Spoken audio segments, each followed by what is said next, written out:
Hi, I'm Sean Hafer, and in this tutorial we're going to do a really quick introduction to Premiere Pro. And basically it's going to be about getting media into the program and then some simple editing tools that you'll need to complete your project. So starting off, I'm just going to go ahead and open Premiere. And when you open it up, it's going to ask you sort of what, if you want to open a previous file, create a new project, etc. So once this opens, we can see it. All right, so I'm going to go ahead and I'm going to do a new project. Now, when you hit that, it's going to ask you what you want to call it. So I'm just going to call it Tutorial 01. And then it's going to give you some options of where your scratch disks are, etc. This is just a laptop, so I've only got one drive connected. The big things here on your video, do you want to show time code versus frames? If you were using captured footage from film, then you would have feet and frames, 60 millimeter, 35 millimeter. But for us, we're just going to stay with time code. And then your audio display format is in samples or in milliseconds. So we're going to keep that at samples. On the capture down here, if you're bringing stuff in from tape, you could pick HDV or DV. But again, we've already got our footage, so we don't have to worry about that at all. Up here, we've named it with tutorial 1, and then location is where you want to save it. So what I like to do is sort of have a folder set up that has all of my media and documents for that project. So let's see if I go into, just go into documents here, and I already have a little folder here called Premiere 201 Media that we're going to use. So I'm going to go ahead and go into that folder, and it'll save it right there. So that means our project and then our folders with all our media will all be in the same spot. That way, if you need to back it up, you just have one big folder to back up instead of looking all over your hard drive or hard drives to figure out where your files are and get somewhere and realize you forgot a couple of them and you don't have them anymore. All right, so we'll just hit OK and it'll open up the main interface window for Premiere. Hopefully. There it is. Okay. So when you open up Premiere for the first time, if you haven't used it, it should default to the editing workspace. And right now, if we go up to Window up here and click and we hit Workspace, you can see there's a couple options. So if you're working on mainly audio or color correction, you can see it lays out the windows in different ways. Now I'm recording on a laptop at a small resolution, so this is going to look a little cramped. If you're on a larger screen, you most likely would have your program window out on an external monitor, an HD TV monitor perhaps, so you could see true color, etc. But for us, everything we're going to stay in the one screen. So that's an example of the color correction workspace. If you're coming from Final Cut Pro, there's the Editing CS 5.5. Now this one will look very familiar if you were using Final Cut Pro up before version 10. So a lot of people that have switched over to Premiere, they like to use the 5.5 layout, but I'm going to go ahead and just use the default on this so everyone can be on the same page and just the editing. Now you'll see we've got sort of four main areas. If we start here, we'll start with the project. Now when you click in any of these panes or these windows, you're going to get a little outline that shows that that's your active window. So anything you do in your menus, etc., will be applied to that window. So make sure you're always in, if you're working in your program or you're working in your timeline, make sure that you've got it selected. You can also, if you do Shift 1, Shift 2, Shift 3, and Shift 4, we'll move through those as well if you don't want to use your mouse. So Shift 1 goes to your project window. Shift 2 is your source. Shift 3 is your timeline. And Shift 4 is your program window. Now what those different windows are, your project window is where everything is going to be. So you can see here it says import media to start. Any of your files, whether they're movie files, video files, audio files, still images, titles, etc., those will all be in that folder where you can move them. Up here with our source, anytime you've got a file selected, you can double click it and that will then show what your source file is that you're currently selecting here in the project. So if you need to set in and out points, which we'll do in a minute, if you want to look at something, check the time, the distance, go through an audio track, that all happens up here in your source window. Your program window is basically going to show your finished project as it would be output. So if you, anything that's on your timeline, so your timeline is where you'll organize your different clips and your audio files and do your edit. After anything that is in this timeline area in a linear fashion will then show up here in the program. Now, Premiere is a nonlinear editor. People will say an NLE. Your other big ones would be Avid and then, of course, Final Cut Pro. Nonlinear editing, the main thing it is, it's non-destructive.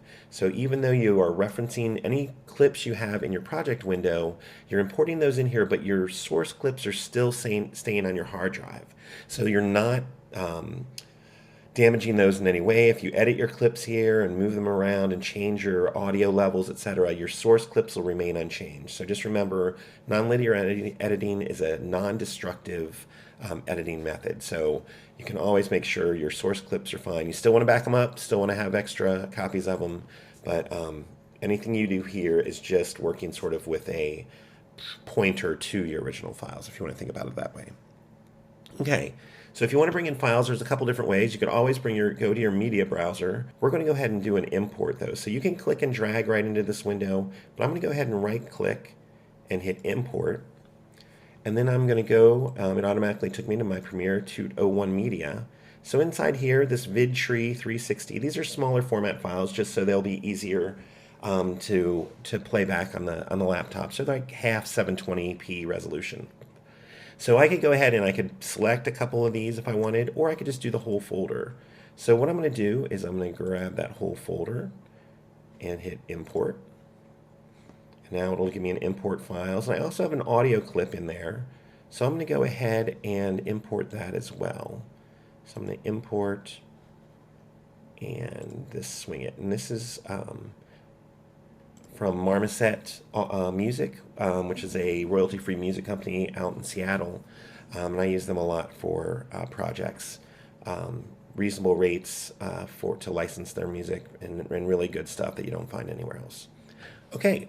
So right now, if we go in here, we've got this folder, our entire VidTree folder, and I can double click that if I want to open it up here. And then let's go ahead and we can just sort of look at little previews of all of our clips. Now, if we go through a couple ways you can preview clips. If you look through here, if you just hover over it and drag over a video clip, you can see that you get your a little preview that way. Now if you click on a clip, then you can see you can scrub it, and now you also have audio involved. You can also hit the space bar if you want to hear it and play back in real time. And if you hold over a clip and just let your arrow sit there, you can get the full name of the clip, your information as far as its size. These are all 640 by 360, the frame rate, and then the audio. You've got a couple little icons here. So if we look at this one, just shows that also it has audio as well. And then when we start a sequence, you'll see that there's another icon for that. And then so obviously, yeah, we'll close that guy. All right, so after we've gotten our imported our folder here, which is in NLEs are usually called a bin, based on when they used to actually use film and they would edit film, they would cut the strips, the in and out points basically of film, and they would throw them in these large bins. So that was really your editing bin. So for different scenes, you would have a bin full of strips of film that you would actually take out and then cut together. So they still hold on to that terminology. So if we command click on that folder, that'll open up that bin so we can kind of see all of our clips right here in our window, in our pane. So then we can go through and start selecting something like maybe that we want to edit in. So I'm going to go ahead and we'll double click one of these and it'll bring it up into our source window. So we can go ahead and hit spacebar if we want to play it.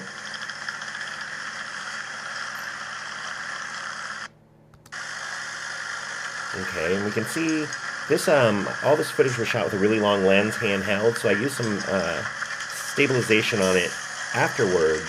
So there's sometimes you'll see a couple really weird distortions in the files, etc. So like, for example, at the very beginning of this clip, there definitely is some of that happening. So that just means we wouldn't want to get that. So let's say we're going to use this clip. Now, the big keys you're going to use are your JKL and then your I and O. So your J keys, your K key, and your L key, those are sort of your transport controls. So instead of having to hit the buttons down here, so this is play, this is step forward to frame, etc. So play forward, and then stop. Instead of doing that, you can just hit K to stop. L is play forward. J is play backwards. And if you hit those multiple times, so if you say L, play forward at normal speed, hit it again to double speed, again 4 times the speed, and if you hit it again, it's 8 times the speed. Okay? So J backwards, K to stop, L forwards. So what's the advantage of this is that we can go through and we can just hit play. And then once we get past that weird stuff, hit an I for an endpoint. Let it play through to where you want your clip to end for your file. And we'll hit an out point. Then we can hit K. So now we can see right here that we've got an endpoint, this little gray area, and an out point. Now if we drag this down from our source to our timeline, this will create our sequence at the same format, and it'll also sort of get everything going here. So now our program window, we can see what our edit is here. Again, if we hit space while we've got that on there, you can see it's playing what's in the edit. And then when it gets to the end, it'll go to black because there's nothing else left. All right. And you can see it creates some tracks for us. So right here, it's a video track. So V1 is our video track and A1 is our audio track, and they're linked. If we click on this, so if you're on your selection tool and you click on this and move it around, you'll see the audio stays with the video. It stays locked. Now you can break this apart if you want to later on, but there's no need for us to do that in this tutorial, but we'll get into that later in another tutorial. All right, so we've got, so just remember, J is your play backwards, K is your stop, and L is your play forward, and that works in the timeline as well. And then I and O are your in and out points. Oops, didn't mean to do that there. All right, so then if we wanted to throw another clip in, we can roll down here, and let's say we've got this clip of these treads. So I just double click it up here. So I can, I want to scrub this way, figure out where I am. So maybe right here we'll do an endpoint, hit L to play it through, maybe an out there. And again, now we can drag this guy and put it right next to it. And you can see you get it'll snap. And now if we hit space down here, we're playing along. And we get a little close up of some of those treads, etc. We're not really talking about editing and story creation in this one, so this is just a technique video, so that's what we are there. All right, now I'm going to go ahead and jump back up to just our main view here. And now you can see we also have, so we've got our bin that has all of our video files. We've got that audio, that music track we brought in. And now it's also created, once we drag this clip over into the timeline, it created a sequence for us. And you can tell this little icon down here that that's a sequence versus here's our audio. And then the video has just sort of like a little video clip icon as well. Now another thing you'll see is if it's blue, that means it's active. So if I command click on this again, we can see these guys, since they are being used, there's the blue video, blue audio, but if we roll down, these just have the white because we haven't used them yet. So you can know if you've used a clip in your timeline, if it's currently being used, by looking at whether it's blue or white in your down here in your source. So I'm going to go back up and let's go ahead and bring in this audio clip just to show how that can work. So I'm going to go ahead and drag it over, and I'm going to bring it down to audio 2 and just drop it off. Now if I head back to the beginning,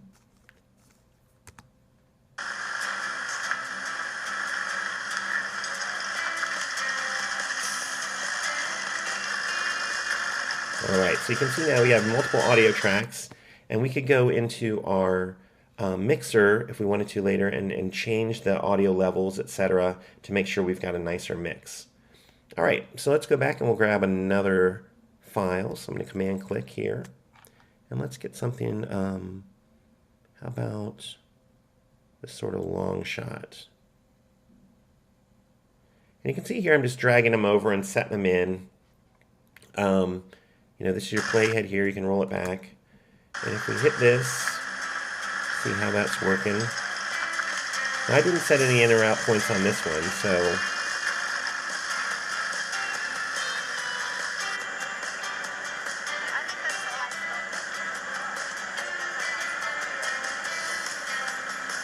all right, so another thing then you can do, so let's say we did have this one in here. Now ideally you'll want to set your in and out points, but you can always just inside your timeline, click and grab and adjust your handles that way too. So if we just wanted a little shot of the house that they're doing the work at, you can go ahead and do something like that. So right now I've just been moving these around, dropping them in, etc. But when you start editing a lot and you really have things going, you'll want to probably use as many keyboard shortcuts as possible just to keep things flowing. So I'm going to go ahead and let's double click to get in the source, and I'm going to hit L to preview this. Okay, let's figure out where we're at. So not much happening in that one. Let's go ahead and find a different clip.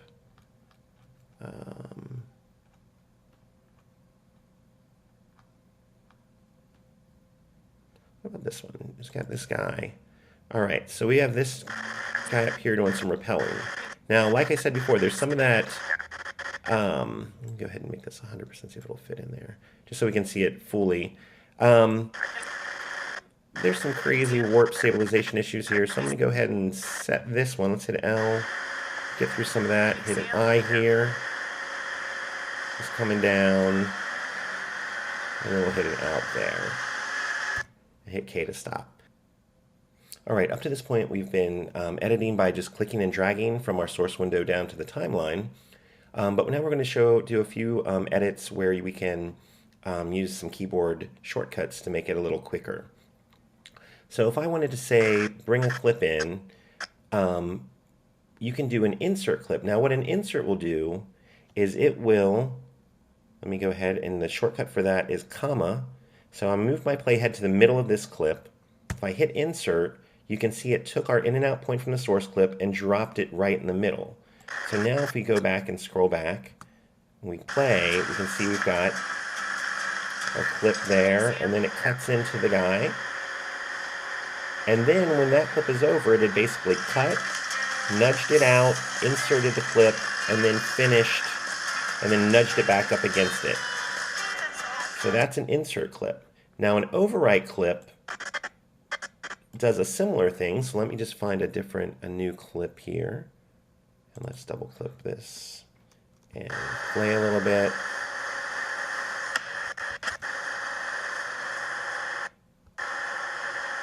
So we'll do an in point and an out point. Hit K. So now let's say we were going back here and we wanted to have that in between here and maybe just start writing over this. We don't need to insert it, we just want it to overlay everything there. So what we can do for that, okay, so that was our insert. This is our overwrite, and its keyboard shortcut, you can see, is period. So if we do an overwrite at the playhead, you can see it overwrote that clip on top of those other two clips. It didn't move anything around, so your sequence stayed the same, your edit distance, but it just overlaid it.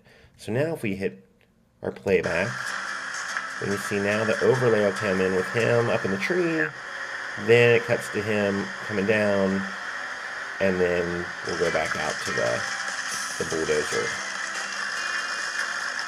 All right. So that's two way methods of editing in clips. So you've got your insert, which is comma, and you've got your overwrite, which is period. Now, some of the tools, so far the only tool we've used is the selection tool. And so the selection tool basically is what we've done with it so far. We have moved clips around, selected clips. If you're going to put an effect on something, you want to make sure it's selected. You can see here with that insert, it actually did insert through that audio as well. So I'm going to go ahead and nudge this back just to make sure that our music just keeps playing through. But so that's our selection tool. Now there also is the razor tool. So the razor tool here, it's, as you would think, it cuts things, and its shortcut is C. So selection tool, just like Photoshop and Illustrator, is V. So on your keyboard, if you hit V, you'll go to your selection tool. C is our razor blade tool. So what that does, just like you would think, is it cuts into your file. So if you wanted to delete something, you could hit C to cut using your razor, go back to V, select it, and delete it. And that would be one way to cut out your clips. Another tool we'll use is the slip tool. So let me get another clip in here. So let's just roll down.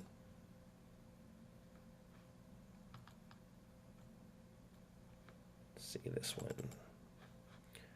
So this is where they're lifting the tree actually out. So let's go ahead and I'm going to put that to fit so we can see the whole frame. And we will start playing. And we want to get it to about right where it starts coming out of the roof. Okay.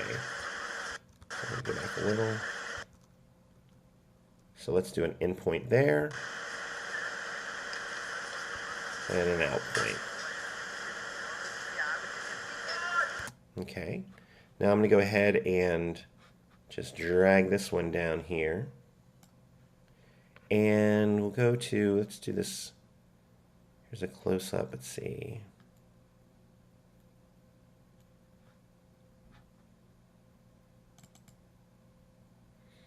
And here's one where we've got sort of craning up that tree. So let's go ahead and do the same thing. We'll start playing here. Oh.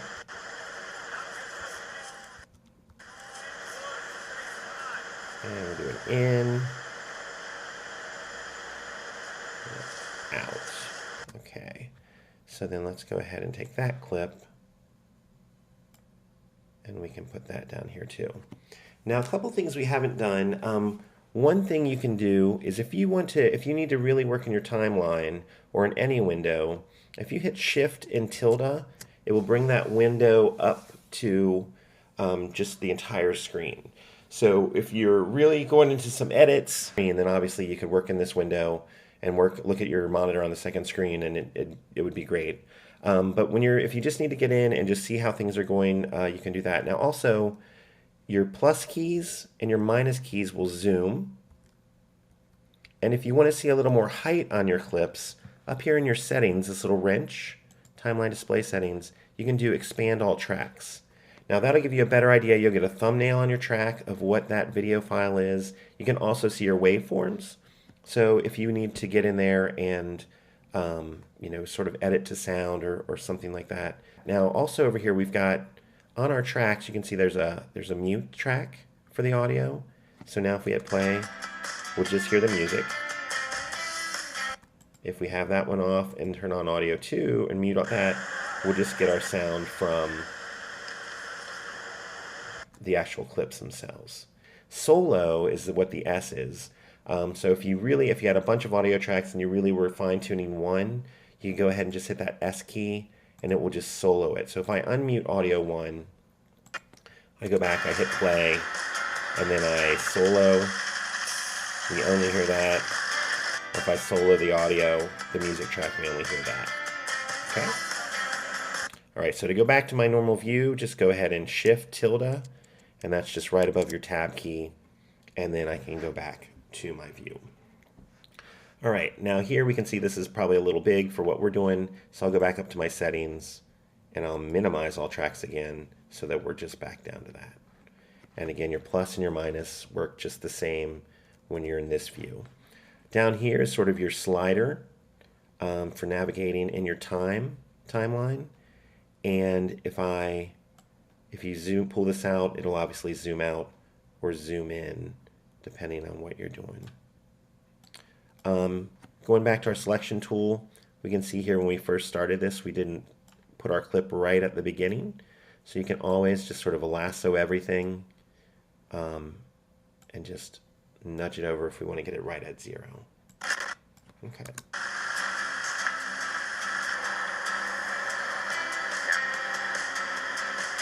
Let me go ahead and mute these guys again. All right. So so far then we've done the razor tool, the select tool. Now there's also a couple sort of editing tools that you can use inside. So the first one we're going to talk about is the ripple tool, and that's this guy right here. And what the ripple tool, which is shortcut is B, what that lets you do is you can adjust the clips at the edit point, and then ripple them forward and back. So let's say, for example, let's go back here and just deselect everything. And we'll go to this clip. And if we have this selected and we go into our ripple tool, oops, unselect everything.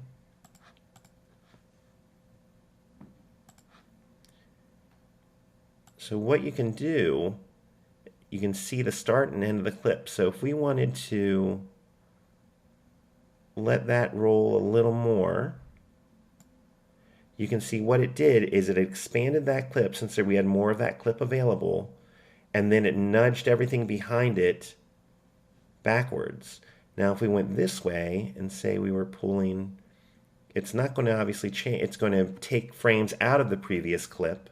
So you can see where that clip, the end of that clip is with those treads. And now it's going to pull everything back, still keep the same first frame. So that's a ripple edit. And so when you do that, now we can see that now it goes a little sooner, cuts over to that.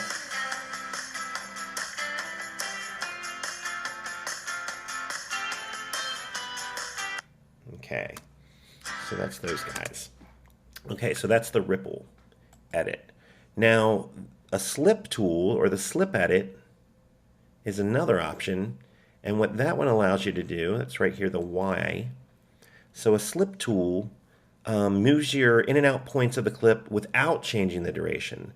So basically what that does, so if we went back to this clip here, we're basically sort of moving this inside its window. So we can see the end frame of where the last clip, so this clip here is up at the top. And then our first frame of the next clip. So you can see inside, then we see our first frame of after the edit and our last frame. So it keeps the same distance. So right there, that's the end of the clip. We can't go any further. And there's the end of the clip there. But you can see it keeps the distance. So if we go here, again, we can see our last frame of the previous clip at the top. And then if we wanted that to start right when it starts lifting off there, then we can always stop it right there, and then we'll know where we are. So then if we go back, let's get to that point.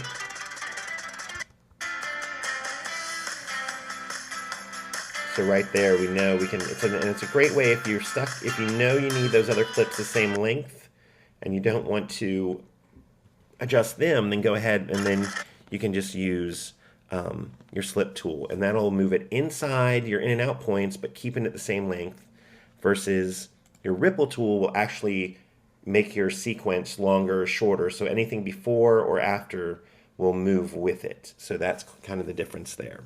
Another thing, obviously here we've just done cuts, jump cuts.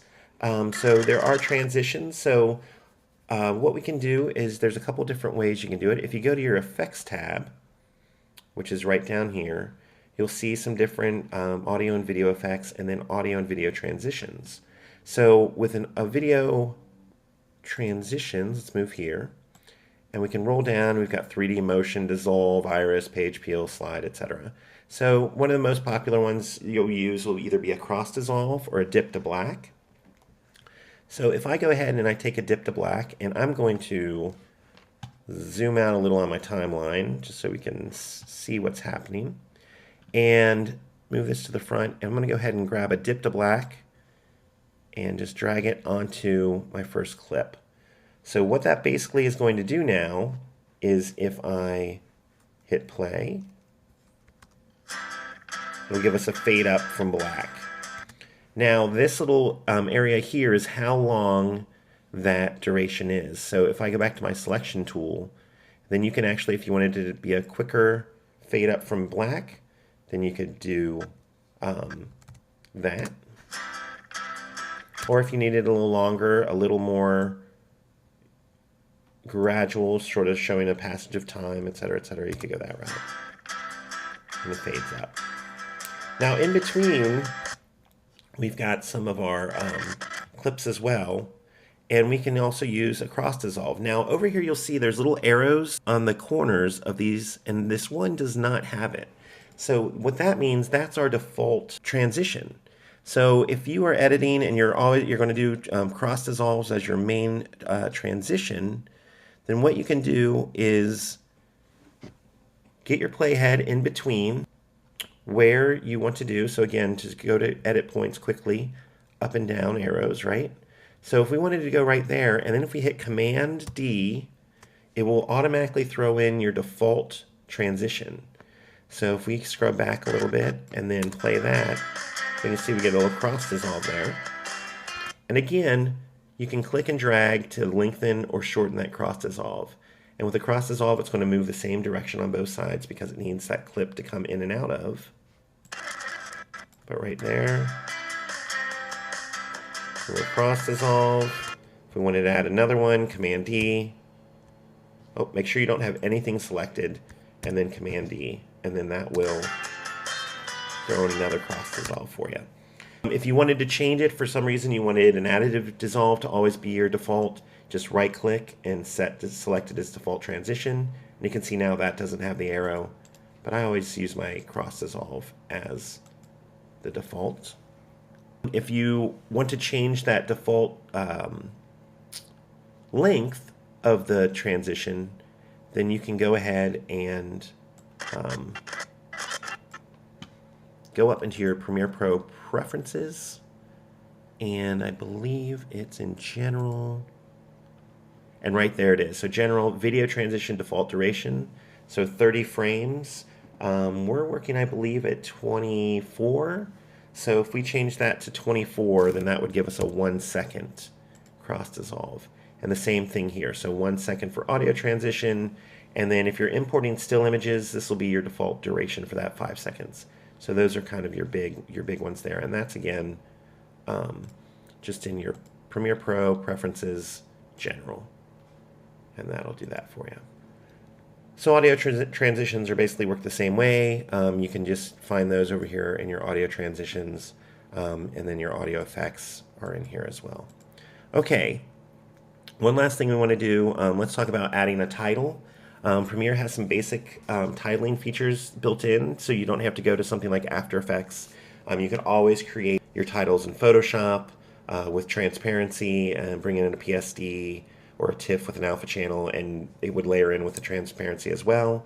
And you can also use After Effects files in Premiere, and what's nice is you can sort of directly link to those. So if you have an After Effects comp in your timeline, you can double click it and it'll jump to After Effects for you, and then you can do your edit, save it, and then it'll automatically update. So sort of like using, Photoshop and Illustrator back and forth that way. So that's really cool, and we'll get to that in another tutorial later. But just real quick, I want to just talk about the titling. So if we wanted to do a title, go up here, there's a title menu, and just say new title. You could do a default still, a roll, or a crawl. And we're just going to do a still. And it automatically sets to whatever your sequence setting is, so that's fine, and we'll just name it Title 01. Hit OK. And then a new window opens up, and you've got all your sort of options here for your title. So I'm going to go ahead and hit my text tool. This is your action safe, and this is sort of your title safe in the world of old CRT monitors where the tubes actually bent around and you never knew how far in the cabinet it was going to go. This was sort of this is 10% in, then another 10%. It was just set up for that, so to make sure that if something was important action always fell within this square, and your titling to make sure they weren't cut off by cheaper televisions, etc. was always in that square. So with HD, we don't really have to worry about that as much. But I'm going to still go ahead and stay in the action safe, and I'm just going to click and drag a little window, and let's just say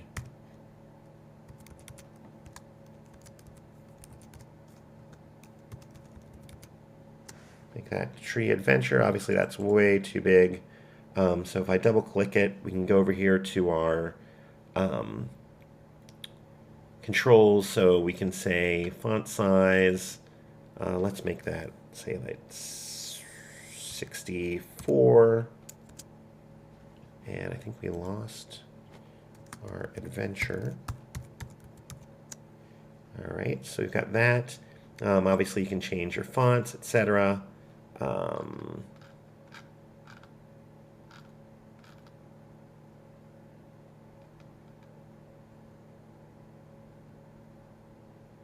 Just do a little Gill Sans. And I'm going to make it, let's go with a bold. Let's see if we can get this down.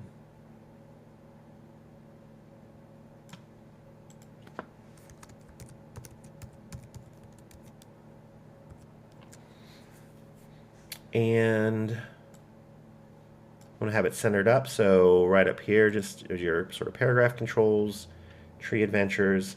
There are some title styles down here that are by default, and then also down here you've got some other options. So let's go ahead and if I'm going to give it a little bit of a drop shadow, just so it'll pop it up off the background.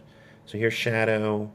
We can enable that by clicking there, and we'll just keep it at the default. And then if we go ahead, we've got all that done. If we just close that window, so after you close that window, your tree title 01, will be down here in your bin. So you can go ahead and just drag it over, place it on top of where you want that to pop up. And as by default, it's just going to pop in. So if you wanted to get that with a fade up, then you could go ahead and go back to our effects and do a cross dissolve right there. And now we'll get a nice fade up of our tree adventures. And then we can go ahead, throw one at the end as well.